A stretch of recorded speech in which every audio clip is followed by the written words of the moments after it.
আসসালামু আলাইকুম, আমার নাম রানা ইসলাম মাহি। আমি জুলাই কলেজে আবৃত্তি করতে যাচ্ছি।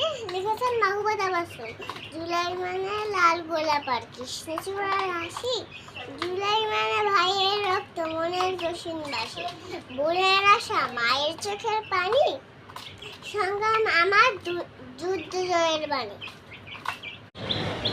বিসমিল্লাহির রহমানির রহিম।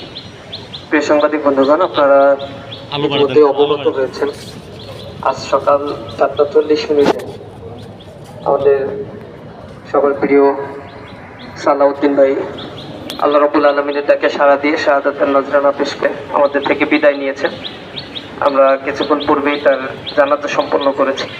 জানাজায় আমাদের সাথে উপস্থিত হয়েছেন বাংলাদেশ জামাত ইসলামের সহকারী সেক্রেটারি জেনারেল, সাবেক ইসলামী ছাত্র শিবিরের মোহতারাম কেন্দ্রীয় সভাপতি মাওলানা রফিকুল ইসলাম খান।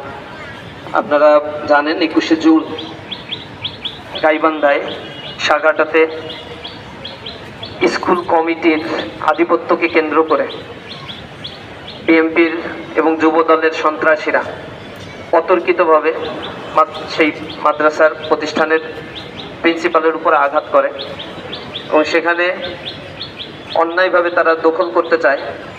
এই জায়গায় যখন নিষেধ করা হয়, পরবর্তীতে তারা এটা থেকে নিবৃত হলেও তারা ওত পেতে থাকে এবং পরে বিকেলবেলা পেছন দিক থেকে অতর্কিতভাবে এই সশস্ত্র সন্ত্রাসীরা মাদকাসক্ত অবস্থায় বিএনপির এবং যুব দলের সেখানের পোস্টেড নেতা,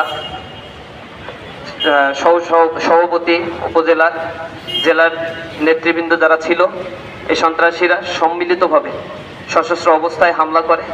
সে হামলায় স্পটেই সাইফুল্লাহ ইসলামী ছাত্র শিবিরের ইউনিয়ন সভাপতি সাইফুল্লাহ শহীদ হয়। এরপর অনেকে আহত হয়। আহত যারা ছিল তাদেরকে বিভিন্ন হসপিটালে চিকিৎসার জন্য নিয়ে যাওয়া হয়। সালাউদ্দিনের অবস্থা অত্যন্ত গুরুতর হওয়ার কারণে ঢাকায় নিয়ে আসা হয়। দীর্ঘদিন ধরে প্রায় 48 দিন এমার্জেন্সিতে ভর্তি থাকার পরে তিনি আজ সকালে আমাদের থেকে বিদায় নিলেন। ইন্না লিল্লাহি ওয়া ইন্না ইলাইহি রাজিউন। আমরা তার জন্য দোয়া করি, শোক সন্তপ্ত পরিবারের জন্য আল্লাহ রাব্বুল আলামিনের কাছে দোয়া করি আল্লাহ যেন তাকে শাহাদাতের মর্যাদা দান করেন।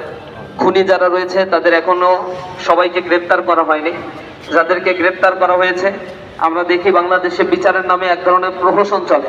এই প্রহসনের কারণে বিচার প্রার্থী যারা, এই মানুষগুলো 1 বছর 2 বছর 5 বছর 10 বছর পরে এই বিচারের দীর্ঘসূত্রিতার কারণে যারা বিচার প্রার্থী তারা পৃথিবী থেকে বিদায় নেয়, কিন্তু যারা জালেম হত্যাকাণ্ডের ঘটনা ঘটায় এই মানুষগুলোর কোনো ধরনের শাস্তি হয় না।